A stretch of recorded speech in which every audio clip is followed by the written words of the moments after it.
Shalom, people of God. This is John Jue Elias coming to us on 5187, and the title is Israel in Egypt. Israel in Egypt.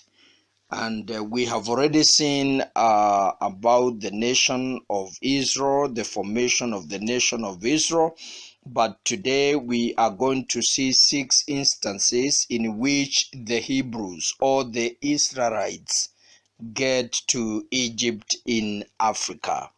Let's begin by reading from the book of Genesis chapter 12 and verse 10. Genesis 12 and verse 10. At that time, a severe famine struck the land of Canaan, forcing Abram to go down to Egypt, where he lived as a foreigner or as a Hebrew. As he was approaching the border of Egypt, Abraham said to his wife Sarai, "Look, you are a very beautiful woman. When the Egyptians see you, they will say, 'This is his wife. Let's kill him. Then we have her. So please tell them you are my sister. Then they will spare my life and treat me well because of their interest in you.'" And sure enough, when Abram arrived in Egypt, everyone noticed Sarah's beauty. When the palace officials saw her, they sang her praises to Pharaoh, their king, and Sarai was taken into his palace. Then Pharaoh gave Abram many gifts because of her: sheep, goats, cattle, male and female, donkeys, male and female servants, and camels. But the Lord sent terrible plagues upon Pharaoh and his household because of Sarai, Abram's wife. So Pharaoh summoned Abraham and accused him sharply. "What have you done to me?" he demanded. "Why didn't you tell me she was your wife? Why did you say she is my sister and allow me to take her as my wife? Now then, here is your wife. Take her and get out of here." Pharaoh ordered some of his men to escort them, and he sent Abram out of the country, along with his wife and all his possession. The nation of Israel in Egypt began as far as the time of Abram, and finally at the time of Jacob.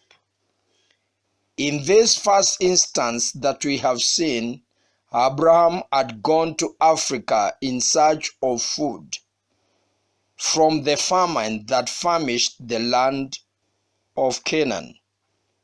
Abraham, with his wife Sarai, went to Egypt. That was the first instance that we see the Israelites go to Egypt. The second instance is when Joseph was sold as a slave to the Ishmaelites traders and was taken to Egypt in Africa. He was bought by Potiphar, the captain of the guard for Pharaoh. That is in Genesis 39 and verse 1. When Joseph was taken to Egypt by the Ishmaelite traders, he was purchased by Potiphar, an Egyptian officer. Potiphar was captain of the guard for Pharaoh, the king of Egypt. So that is the second instance that we see a Hebrew or an Israelite go to Egypt. Let's read chapter 41 and verse 37. 41 and verse 37. Joseph's suggestions were well received by Pharaoh and his officials.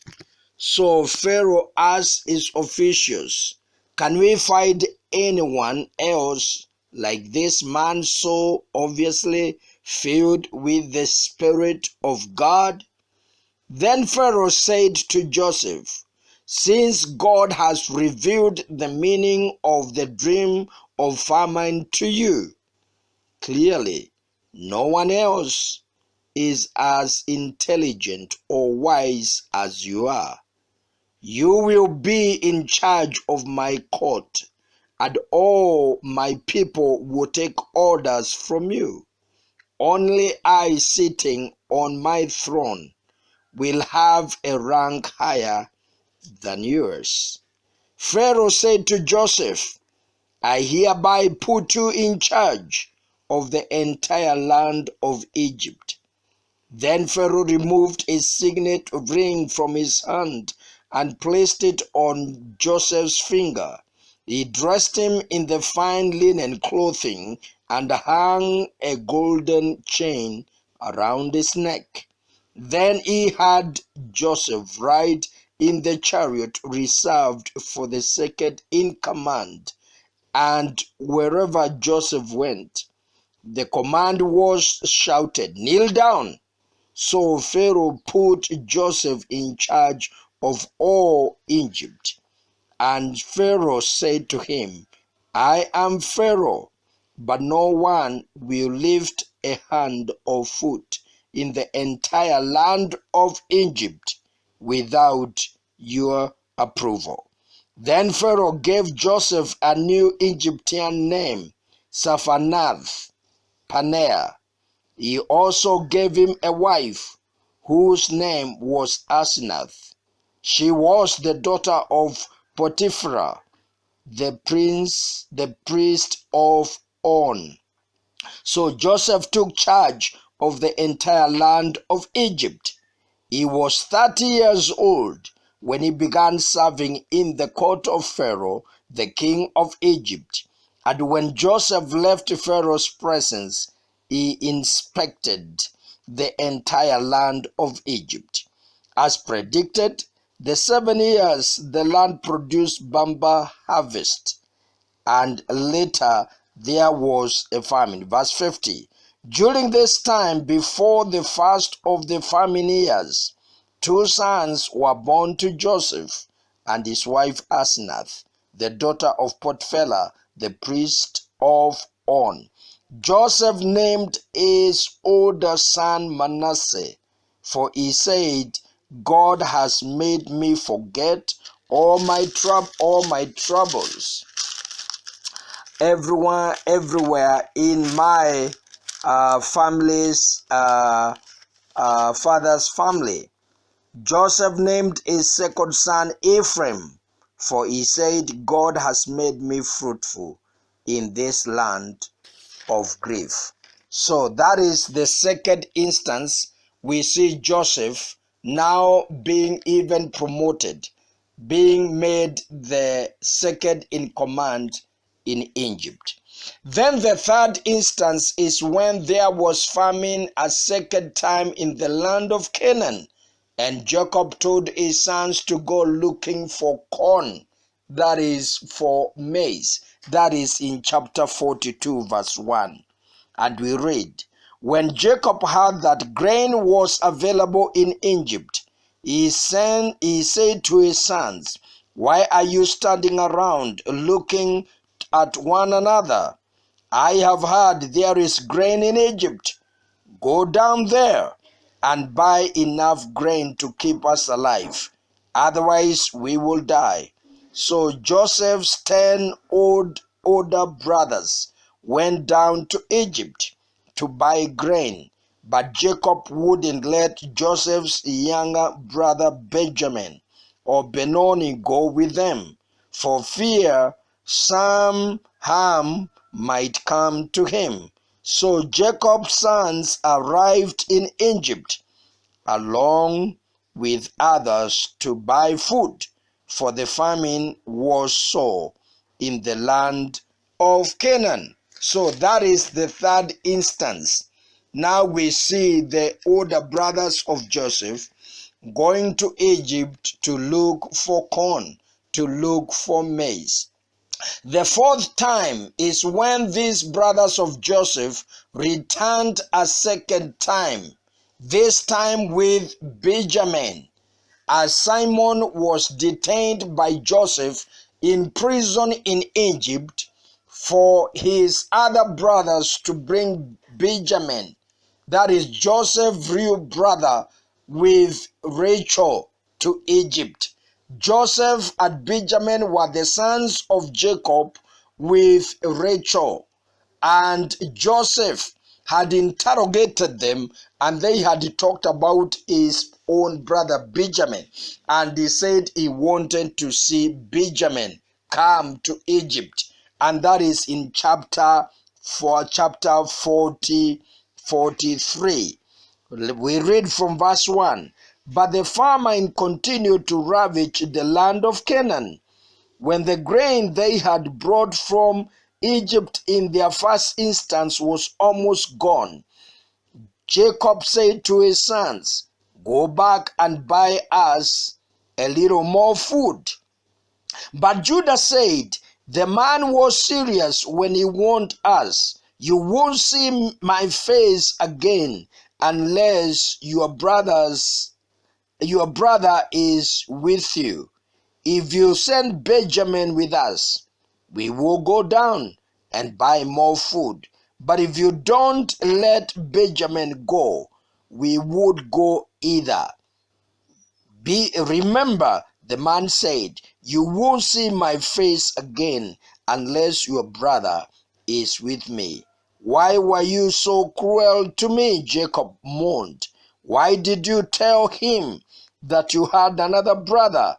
"The man kept asking us questions about our family," they replied. He asked, "Is your father still alive? Do you have any other brother?" So we answered his questions. How would we know? He would say, "Bring your brother down hither." Judah said to his father, "Send the boy Benjamin with me, and we will be on our way. Otherwise, we will all die of starvation, and not only we, but you and your little ones. I personally guarantee Benjamin's safety."